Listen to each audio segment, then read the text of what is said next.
હર હર મહાદેવ મિત્રો, તો આજે જવાનું હતું કળમદ બાજુ ટિકિટો વેચવા. એટલે હું પ્રકાશ અને આશીષ મારું બાઇક લઈને થઈ ગયા વેતા.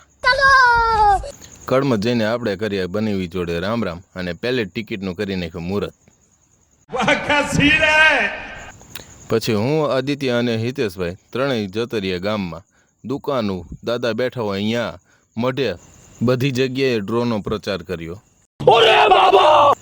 કળમદ ગામની અંદર 4 થી 5 ટિકિટો વેચાણી અને 5 થી 6 જણાએ નંબર લીધો મારો.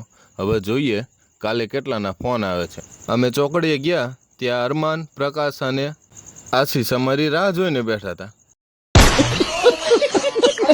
પછી રાતે 12 વાગે લીધો બેનર જોડે ફોટો અને હું અને પ્રકાશ અને આશીષ નીકળી પડ્યા. 12:30 અમે પહોંચી ગયા વડોદરા ચોકડીએ અને પીધી ચા. હવે કાલે જવાનું છે સરા. ત્યાં કેટલી વેચાય એ કાલે જોશું.